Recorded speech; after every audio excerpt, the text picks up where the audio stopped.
The banking Guru channel में आपका स्वागत है। आज हम अपनी इस वीडियो में यस बैंक के दिसंबर 22 क्वार्टर के जो रिजल्ट्स कल डिक्लेयर हुए हैं उन्हें एनालाइज करते हैं। इससे पहले हमने अपनी एक वीडियो डाली है 81 बॉन्ड्स का इम्पैक्ट क्या होगा, जो एक बॉम्बे हाई कोर्ट का डिसीजन है। अब उसमें सुप्रीम कोर्ट में वो अपील करेंगे, उसकी क्या इम्प्लीकेशंस हैं। अगर आप चाहें तो वो वीडियो भी देख सकते हैं। दिसंबर क्वार्टर के रिजल्ट्स हम यस बैंक के दो पार्ट्स में हम इसे डिस्कस करेंगे। हो सकता है इसी वजह से वीडियो थोड़ा लंबी भी हो जाए। First part is the operations कि ऑपरेटिंग प्रॉफिट तक हम देखेंगे। ऑपरेटिंग प्रॉफिट लेवल पे हम देखेंगे कि यस बैंक ने कैसे परफॉर्म किया है, और उसके बाद वो जो एआरसी की ट्रांजैक्शन है और इनकी प्रोविजनिंग है और पीसीआर है, उसको हम सेकंड पार्ट में देखते हैं। Interest income 5,872 crore has gone up by 398 crore। Last quarter में 340 करोड़ बढ़ी थी।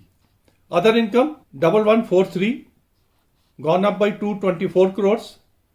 लास्ट क्वार्टर में 138 करोड़ से बढ़ी थी, ये भी ज्यादा है। टोटल इनकम 621 करोड़ से बढ़ गई एट 7015। लास्ट टाइम 378 करोड़ से बढ़ी थी। तो ऑलमोस्ट इनकी टोटल इनकम जो है, बढ़ी हुई टोटल इनकम डबल हो गई। 378 करोड़ इंक्रीज थी, अभी 621 करोड़ इंक्रीज हो गया। Interest expanded 3901 gone up by 418 crore. Last time 200 crore से बढ़ा था। Operating expenses gone up by 80 crore. Last time 79 crore से बढ़े थे। टोटल एक्सपेंडिचर 498 तकरीबन 500 करोड़ से बढ़ गया। लास्ट टाइम 277 से बढ़ा था। तो बोथ वे, जहां इनकम बढ़ी, एक्सपेंडिचर कम हुआ, सीधा प्रॉफिटेबिलिटी के ऊपर असर हुआ उसका। The profitability is at 913। Operating profit 913 crore against 790 crore जो लास्ट क्वार्टर। 123 करोड़ की इंक्रीज विच इज वर्स्ट आउट टू बी 15.6%। अभी तक तो बहुत बढ़िया, बहुत अच्छा। एडवांसेस बढ़े 1.2% से, डिपॉजिट्स बढ़े 6.8% से, कासा इज एट 29.9, स्लाइटली कम, लास्ट क्वार्टर से थोड़ा सा कम है।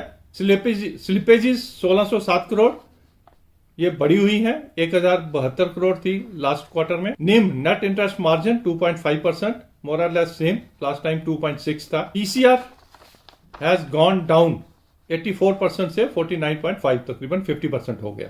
इसको हम डिटेल में देखते हैं।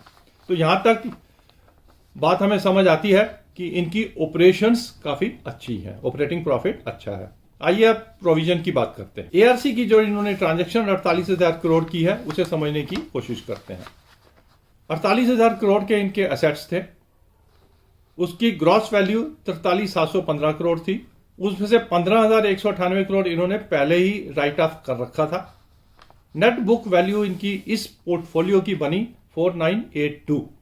उसके अगेंस्ट इनको मिला 8046, 8,046 करोड़ इनको मिला।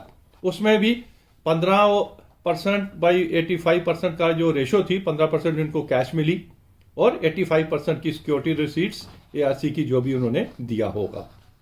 अब इन्होंने क्या किया, दो पोर्शंस में डिवाइड कर लिया। अब कुछ लोन्स ऐसे थे जो एआरसी को ट्रांसफर किए गए lower than the net book value. 609 crore की उसमें शॉर्टफॉल रहा। उस 609 करोड़ में से आधा इन्होंने इस क्वार्टर में प्रॉफिट एंड लॉस में डाल दिया, तकरीबन 300 करोड़। इतना ही वो अगले क्वार्टर में डालेंगे, मतलब 2 करोड़ में उन्होंने 2 क्वार्टर्स में उन्होंने स्प्रेड कर दिया।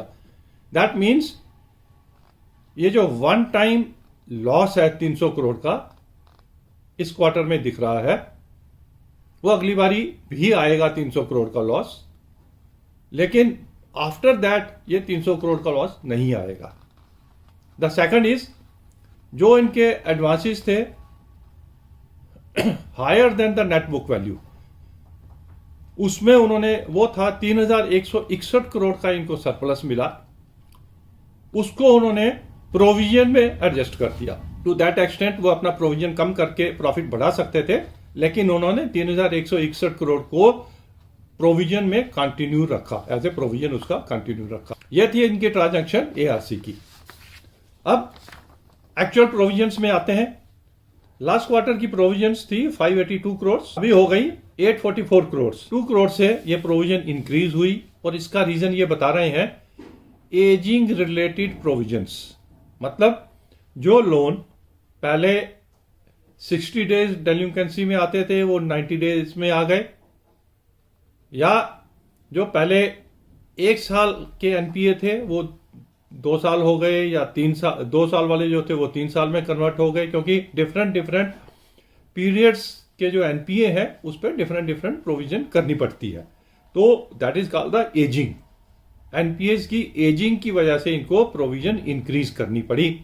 तो ये तो होता ही है, बैंकों के साथ सबके साथ होता है, और इनके साथ भी हुआ कि अगर आप एनपीएस रिकवर नहीं कर पाओगे और उसको राइट ऑफ नहीं करोगे तो आपको एनपीए पे प्रोविजन इंक्रीज करनी पड़ेगी। That is what they have. Tax provision 17 crore का किया है, तकरीबन 37 करोड़ से कम किया है, और इनका जो नेट प्रॉफिट है that has gone down by 101 crore, 101 crore से नीचे हो गया। आप अंडरस्टैंड दैट पिछली बारी 153 करोड़ का नेट प्रॉफिट था, अभी 52 करोड़ हुआ, 101 करोड़ से कम हुआ। अब इसमें mainly on account of 262 crore का जो इन्होंने प्रोविजन इंक्रीज किया उसकी वजह से इनका प्रॉफिट कम हुआ। But at the same time जो हमने पहले बात की है कि 300 करोड़ का जो इनके एआरसी सेल में से इन्होंने प्रॉफिट एंड लॉस में डाला, उसकी वजह से भी 300 करोड़ का प्रॉफिट का इंपैक्ट आया। तो अगर वो नहीं आएगा जिस क्वार्टर में, तो टू दैट एक्सटेंट इनका 300 करोड़ से प्रॉफिट बढ़ जाएगा। अब ये एजिंग वाली जो प्रोविजन इंक्रीज करनी पड़ी, उसमें भी हो सकता है उनको इतना आगे जाके एजिंग का इम्पैक्ट हर क्वार्टर में ना आए। अब आते हैं इनकी एसेट क्वालिटी। एसेट क्वालिटी में अब कंपैरिजन करना मुश्किल है, क्योंकि उनको ये एआरसी की ट्रांजैक्शन को इम्पैक्ट किया है, तो उसका सीधा असर हुआ है। और 23,000 करोड़ से इनके ग्रॉस एनपीए कम हो गए, 5,000 करोड़ से नेट एनपीए कम हो गए। Percentage wise it is just 2.02 of gross NPA and 1.03 of net NPA. 3,900 crore के ग्रॉस रह गए और तकरीबन 2,000 करोड़ के नेट रह गए। अब आते हैं पीसीआर, जो हम हर बैंक का देखते हैं, provision coverage ratio. Yes bank की पीसीआर थी 84%, नाउ 49.4%। अंडरस्टैंड, जो 84% की पीसीआर थी वो 48,000 करोड़ का जो एनपीए का पोर्टफोलियो था उसके ऊपर उन्होंने प्रोवाइड फॉर किया हुआ था। अब ये एडजस्ट करने के बाद 49.4% की पीसीआर रह गई है। 48,000 करोड़ के पोर्टफोलियो के ऊपर पीसीआर को 1% बढ़ाने में काफी पैसा लगता है, प्रॉफिट हो तभी हो सकता है।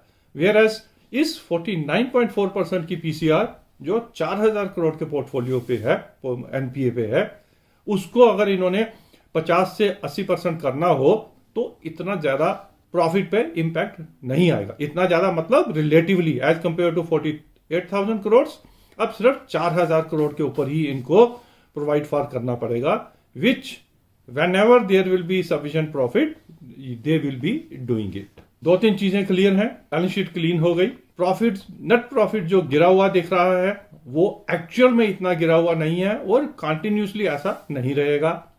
ऑपरेटिंग प्रॉफिट इनका बढ़ रहा है, जो मेरे लिए सबसे बेस्ट होता है किसी भी बैंक का। जिस बैंक का ऑपरेटिंग प्रॉफिट बढ़ रहा है दैट मीन्स वो कुछ भी झेल सकते हैं। ग्रॉस एनपीए क्लीन हो गए। एनपीए पोर्टफोलियो अब 4,000 करोड़ का एनपीए का पोर्टफोलियो है, उसको भी रिकवर करके या प्रोवाइड फॉर करके they will be able to manage and handle. This is now manageable. हो सकता है शेयर मंडे को करेक्ट करे, because may be knee jerk reaction होता है कि प्रॉफिट जो है 100 करोड़ से कम हो गया। उस नी jerk reaction and the other news 81 bonds की न्यूज है, उसकी वजह से नी जर्क रिएक्शन में अगर ये शेयर 20 रुपए से 19, 18, 17 रुपए तक आ जाता है तो स्टार्ट एक्यूमुलेटिंग एट 17 रुपीज, तो फिर उस समय हमें डरना नहीं है। बैलेंस शीट क्लीन हो गई एसेट क्वालिटी लेवल पे, प्रोविजनिंग वगैरह करके थोड़ा और आगे जाके और क्लीन हो जाएगी। ऑपरेशंस अच्छे हैं। Another 1 or 2 quarters, this bank will be showing 200-300 crore का प्रॉफिट इजीली दिखाना शुरू करेंगे। रुपए पे कम्युलेट कीजिए, कम से कम 1 साल के लिए होल्ड कीजिए। डेफिनेटली अगर कोई और इससे ऊपर बैड न्यूज जो 81 बॉन्ड्स की तरफ से आ भी सकती है, अगर वो नहीं आती है तो 24-25 रुपए का शेयर ये हो सकता है। तो ये था हमारा एनालिसिस यस बैंक के क्वार्टरली रिजल्ट्स, एआरसी ट्रांजैक्शन और 80 बॉन्ड्स का, तीनों का मिला के। और जो last but not the least we have to take into consideration कि by March 23 75% of the shareholders उनका लॉक इन खत्म होगा. There might be some pressure there also. Looking to all these things you can take a call on Yes Bank. Thank you.